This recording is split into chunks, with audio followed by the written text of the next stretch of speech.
Yo tomo conciencia de que hemos sido derrotados en la transición, pero que eso tardaría en verse muchos años. Entonces yo ya retrocedo, me voy como tenía que ser, termino mi carrera, me voy a un despacho obrero de defensa de los trabajadores y ahí hago toda mi segunda evolución, en este caso ya privada, porque irte del partido era, no os podéis imaginar, para una persona de mi cultura, echarte del partido era quedarte sin familia, sin el vínculo con la clase obrera, con los trabajadores y con el socialismo. Entonces, yo quizá, para ayudaros a vosotros, voy a contar una anécdota que me contó Pepín Vidal Benito, ¿sí? Un amigo de Pepín, el último año antes de morirse, y he pasado horas y horas contando cosas que él sabía todo, Pepín, ¿no? Conocía todo, ¿no? Desde Mitterrand, la caída del muro y tal, ¿no? Pero voy a contar una anécdota para que veamos un poco lo que yo decía, la diferencia, que entiendo hasta subjetivamente por qué será. Pepín era el responsable de Relaciones Internacionales de la Junta Democrática de España. Entonces, Guari Boumedienne, en este proceso de ayudar y tal, pues dice, o invito a Carrillo y al responsable, que era del PSP, de Tierno Galván, Pepín. Entonces, creo que Pepín lo ha contado una vez, pero creo que no con la suficiente fuerza. Entonces llega Guari Boumedienne y dice, bueno, vamos a apoyar la atención, y lo invita al país a una visita oficial, ¿no? Entonces me dice Pepín, fue a recibirlo Bouteflika, el actual presidente, que debe estar, por cierto, muerto desde hace un mes, pero da igual. Entonces llega Bouteflika, está en París, nadie sabe qué está pasando. Llega Bouteflika y lo recibe allí con la guardia y tal, Pepín diciendo, joder, como jefe de Estado, el presidente no está esperando en su palacio para almorzar, ¿no?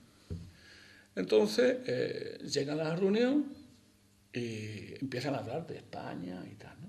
Bueno, les van contando las cosas, la Junta Democrática, Y en un momento determinado, yo lo cuento así un poco desenfadadamente para no aburrir, ¿no? En un momento determinado le dice Boumedienne, bueno, esto del eurocomunismo es una coña, ¿no? Porque usted sabrá perfectamente que las clases dominantes no van a abandonar el poder por muchos votos que tenga usted. Y por tanto, tendrá usted que plantearse en algún momento una ruptura que tiene que ser más o menos violenta, más o menos armada, pero...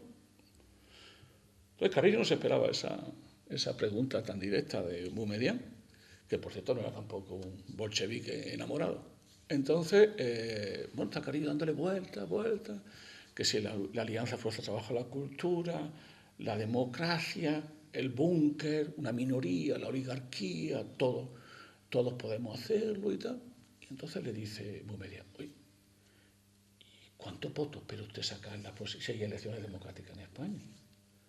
Dice Carrillo, más que el Partido Comunista Italiano, entre el 36 y el 37% de los votos del país. El otro dice, pero ¿cree usted? Empezó Carrillo a decirle la fuerza que teníamos, sindicatos, comisiones, los colegios profesionales, patatín, patatán. Termina la reunión, Pepín dice, yo me quedé blanco, dice Pepín.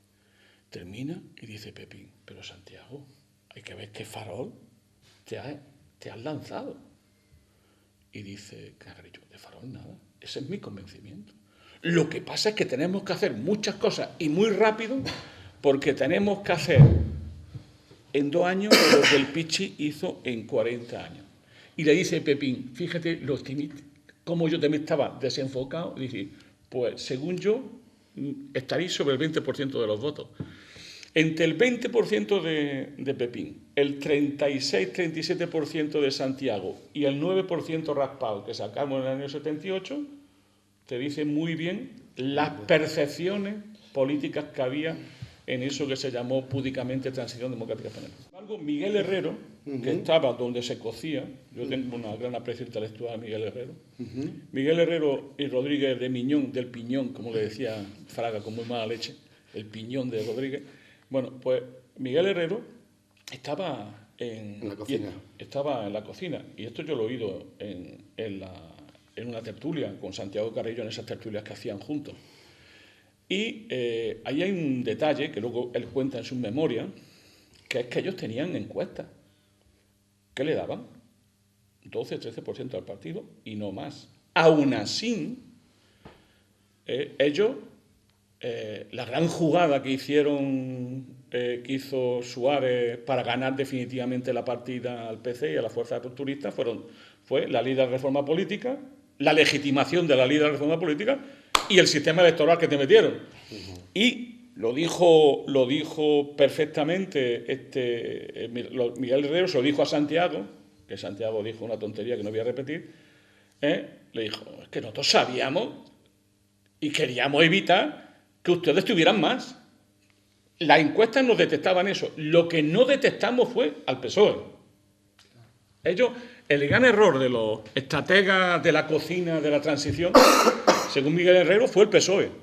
Pero los resultados del partido, nunca por encima del 15%. Nunca. O sea, tenían encuestas y tal. Pero cuando vieron a su vez cómo iban ocurriendo la propia transición, se dieron cuenta del tema. Lo que les sorprendió fue el PSOE. El PSOE les sorprendió que estuviera por encima del 20%. Y mira que era una de las grandes jugadas de la transición, ¿no? Levantar como fuese el Partido Socialista. Había que levantarle. Habéis dicho una cosa clave antes, que él no ha contado, y que era la clave.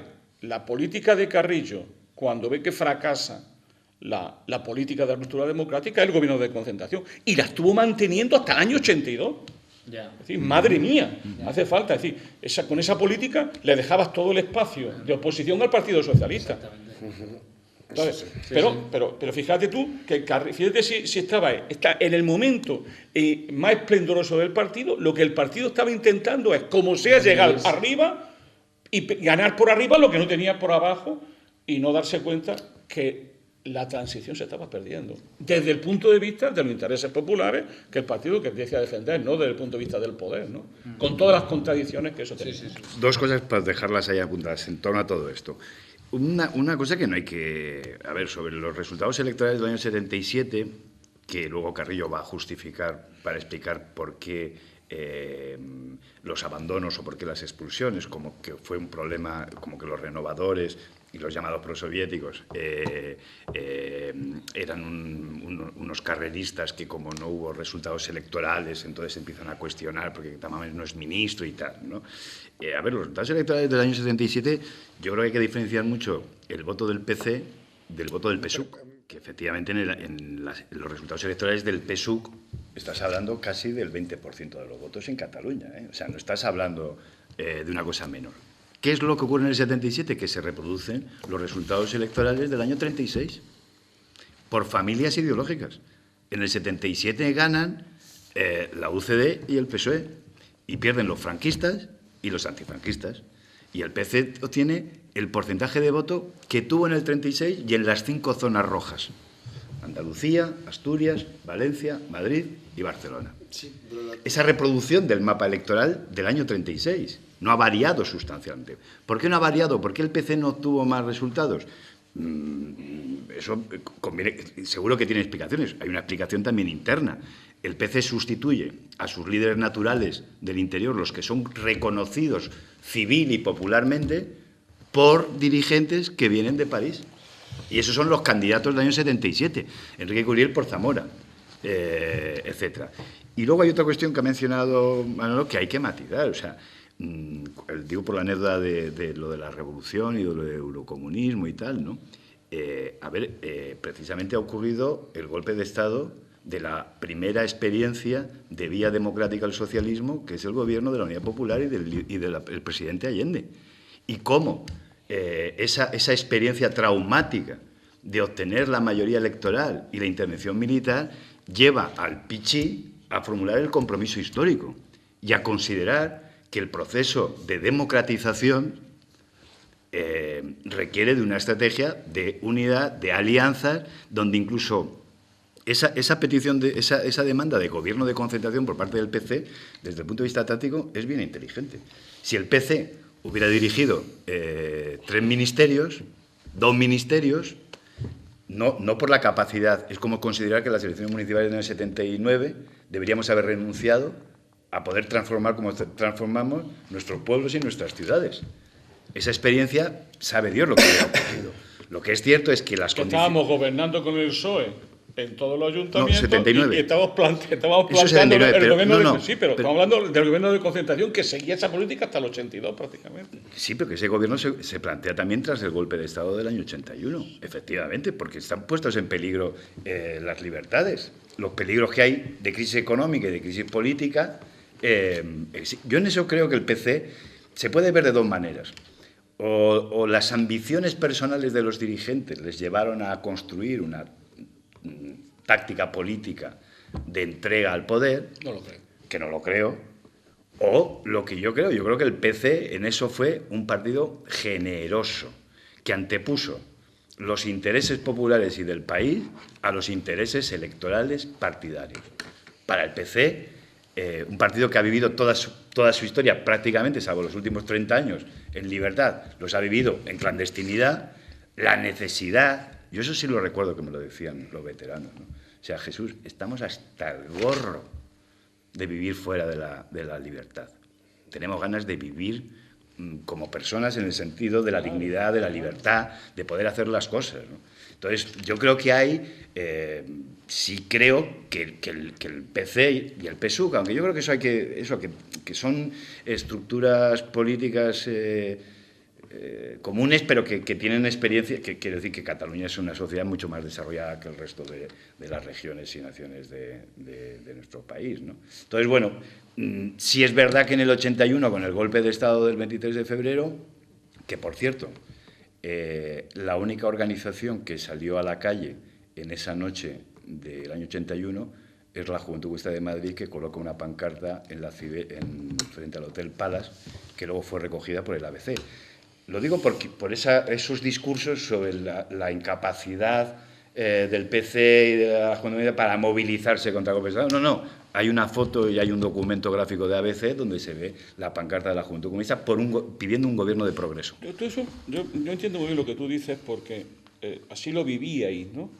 Pero, por ejemplo, para nosotros, te dije que desde los años 70 tengo una relación con Sacristán y con Gramsci y con Italia, siempre nos pareció que el eurocomunismo en primer lugar y el gobierno de concentración en segundo lugar fue una política postiza, es decir, una política oportunista que no reflejaba la realidad del partido y que era copiar miméticamente las cosas que se copiaban, eran tan horribles, sí, decía Marcelino, tan horribles lo que se copiaba, que decía, bueno, ¿esto qué tiene que ver? Mientras que en Italia es la experiencia orgánica de una organización que supera el 30% de los votos y que se encuentra ante, como gramscianamente hablando, un empate estratégico, intenta salir de ese empate estratégico con el compromiso histórico, pero como producto de su propia evolución, que es lo que hace el Partido Comunista de España o el Partido Comunista francés, que es algo absolutamente postizo, al calor de los medios de comunicación, y que aquí todo se hizo eso para justificar la transición y el gobierno de concentración. Y, hombre, y yo creo que la grandeza intelectual de Enrico Berlinguer, de Giorgio Amendola o de mi maestro Prieto Ingrao tiene muy poco que ver en esos debates de un partido que era efectivamente de lucha y de gobierno y que se estaba planteando nada más y nada menos que un recambio de la clase dirigente. Entonces, esa experiencia que lo vivimos, lo hicimos todo italiano en aquella época, que la vivimos tan dramáticamente, lo que no nos dimos cuenta fue que en paralelo al fracaso del partido, ya el segundo Berlinguer ya no lo vivimos, porque hubo un segundo Berlinguer, que es el Berlinguer que se queda en minoría en el comité central de su partido y en el secretariado, frente a Napolitano, y que da un giro y pasa del gobierno de la Solidaridad Nacional a la alternativa democrática y de izquierda. Y se produce la ruptura con Bettino Craxi. Es decir, curiosamente, la experiencia orgánica, hay el libro de Lucho Magri, El sastre de Hulm, seguramente me dejó cuenta eso, hay una experiencia orgánica que se produce la crisis de la política de solidaridad nacional y de compromiso histórico, se produce justamente en los años donde seguimos R con R en España defendiendo políticas que ya no se correspondían con los cambios que se habían producido en la sociedad, en el aparato de Estado y en las fuerzas políticas dominantes en el país. Yo creo que eso retrasó al partido y agudizó los conflictos internos. Y no porque hubiese mala o buena voluntad, por cierto, que siempre hay mala y buena voluntad en estas cosas. La política es así siempre. pero no creo que eso fuese determinante ni la lucha por el poder entre Carrillo y sus seguidores, que eran los renovadores en un momento determinado, ¿no? Entonces yo creo que ahí se produce un momento de ruptura que yo creo que tiene una cosa más estructural y que al final retomo lo anterior, ¿no? Es decir, la plataforma, el ideario, la estrategia de la España que el partido vivió en los años 60, 70, no tenía, como, diciéndolo en términos de Claudín, era subjetiva y subjetivista. Y en la transición, esa mala plataforma ideal y estratégica se vio con toda fuerza que no estábamos preparados para ese tipo de transición y que eso nos dejó prácticamente inermes ante una transición que no fuimos haciendo. Y por cierto, yo viví un partido que intentó la ruptura democrática. O sea, el PC lo intentó, Santiago lo intentó, y lo intentamos con las luchas sociales. Lo que pasa es que no teníamos la fuerza que decíamos tener y que la sociedad no era tan de izquierdas como pensábamos nosotros y que el búnker era un invento de Santiago y de los medios de comunicación. El aparato de Estado y el franquismo siempre tuvo una base de masa, siempre la tuvo, fíjate tú en Santander, sí la tuvo, pero la tuvo en toda España, en todas partes. El aparato de Estado franquista nunca se rompió, nunca hubo una crisis del propio aparato de Estado franquista, y que la plataforma, no sin problema, en un momento determinado, el Partido Comunista de España tuvo la fuerza para impedir la reforma del régimen, pero no tuvo la fuerza de impedir lo que podemos llamar la ruptura desde dentro del propio régimen. Provocamos a Suárez, pero en medio perdimos fuimos capaces de luchar contra el gobierno Arias Navarro, contra el gobierno contra Demotrico, contra Fraga. Eso, tuvimos la fuerza de impedir esa operación, pero no tuvimos la fuerza suficiente para ir a la ruptura. ¿Y qué hicimos? Y termino. ¿Qué hicimos? Pues en un momento determinado, legitimar la reforma como si fuera la ruptura. Y eso fue tal salto ideológico que dimos que nos dejamos en medio cuadros, organizaciones, y no estuvimos preparados para la nueva fase que se abría, que era una fase de dura oposición desde un partido minoritario, con mucha fuerza, pero minoritario, que tenía que plantearse un cambio de estrategia en la propia transición. No fuimos capaces. El intento de un franquismo sin Franco se lo carga, bajo el liderazgo del PC, las movilizaciones que van a poner fin a la dimisión de Arias Navarro. Si no, estaríamos hablando de otra transición. O sea, Arias Navarro dimite porque el pueblo, organizado, movilizado, impulsado por el liderazgo del PC y de todas las organizaciones, toda su presencia, a la continuación del franquismo sin Franco, es la calle la que le pone... si no, Arias Navarro no hubiera dimitido. Y ahí comienza una operación desde dentro del régimen, o de la continuidad del régimen, para intentar esa nuevo proceso. Yo, ¿cuál creo que es el problema de cultura política? No es tanto lo que el PC hizo como lo que dejó de hacer. Por ejemplo, por supuesto que no íbamos a pedir responsabilidades al franquismo, puede que no, pero nadie nos prohibía haber homenajeado a nuestros caídos. Es decir, no es tanto qué hicimos como qué dejamos de hacer, porque en ese dejar de hacer sí que hubo una pérdida de transmisión cultural, política, intergeneracional, que como digo, casi yo digo, aunque en el 88 hacemos una crítica a la transición, yo creo que yo recupero a los brigadistas cuando vengo con Emilio, cuando coincido con Emilio, si me apuras, y con Pera Camps cuando montan el No Pasará en los conciertos, ¿no? Es decir, hay como, insisto mucho en eso, no es tanto lo que hicimos, sino lo que dejamos de hacer. Lo dejamos de hacer porque no teníamos capacidades. Por lo que hicimos. ¿Por lo que hicimos o porque no teníamos más capacidades? Esa es la pregunta. O porque no teníamos más capacidades. Y un detalle de cultura, de medios de comunicación muy importante, Mundo Obrero. Mundo Obrero se hace diario. Hay una campaña de recogida económica para editar Mundo Obrero, donde los militantes se dejaron hasta lo que no tenían. ¿Qué fecha? 77, 78. Yo creo que en el 78 dura un año. Sí, un año. Mundo Obrero diario. Hay una anécdota que yo tengo distintos datos de ella, pero que me parece convincente. Honecker ofrece al PC meter una rotativa pieza a pieza en España para, con esa rotativa, editar Monedero Diario. El PC, Santiago, se niegan por toda la estrategia de separación con los países llamados del socialismo real. Y al mismo tiempo, el diario Informaciones empieza a tener una crisis de capital y existe la oportunidad de haber comprado la cabecera y que hubiera sido el Corriere della Sera o el periódico de referencia. Y ahí el PC también se negó, porque tenía que ser del partido. Tenía que ser del partido. A mí me parece un error. A mí me parece esta triangulación me parece muy importante, porque ahí tenemos a un PC, a una dirección del PC que hace identidad, ¿no?